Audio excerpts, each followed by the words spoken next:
هلو النهارده بقى معانا جاكيت الجينز ده لازم اساسي في دولابك. يعني انت ما عندكيش جاكيت جينز ما عندكيش هدوم. بهزر طبعا. طبعا جاكيت الجينز ده لازم يبقى في دولابك. هتوفقيه على اي حاجه عندك هتلبسيه عليها. بلوفر، بيزك، بلوفر ساده، بلوفر، مثلا، مشجر. بصوا اي حاجه مش هيقول لا.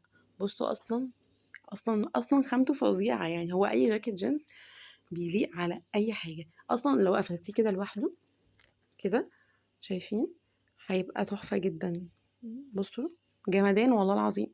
تمام، هوريكم بقى ازاي بيتلبس على اي حاجه. بصوا بقى، شايفين؟ لابس على بلوفر لونه بيتي اسود.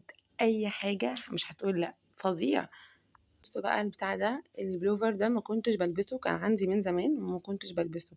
فطبعا الجاكيت الجينز هلبسه عليه هيبقى تحفة. يعني اي حاجة عندك هدوم قديمة مش بتلبسيها اصلا، تقدري تطلعيها ودلوقتي تلبسيها على جاكيت الجينز. بصوا بقى لما نحط عليه الجاكيت الجينز، بصوا، طبعا تقدري تلبسي عليه اي حاجه ساده بقى، مشجر.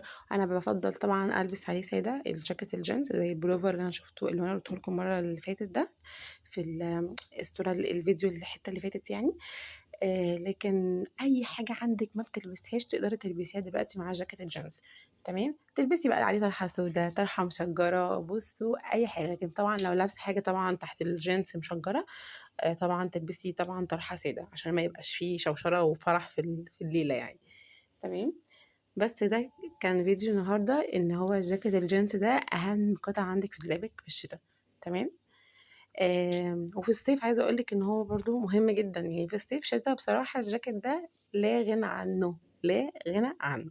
تمام.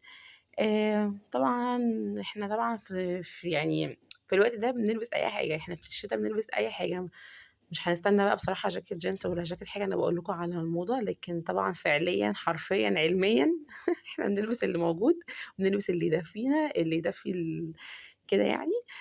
بنقضيها باي حاجه. لكن انا بقول لكم على الموضه. تمام، ما عندكيش جاكيت جينز ولا تزعلي نفسك يا حبيبتي، ولا يهمك يا حبيبتي، اعملي اي، البسي اللي عندك هتبقي زي القمر.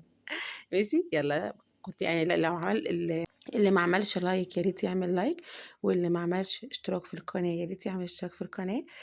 واشوفكم بقى فيديو جديد. يلا باي باي.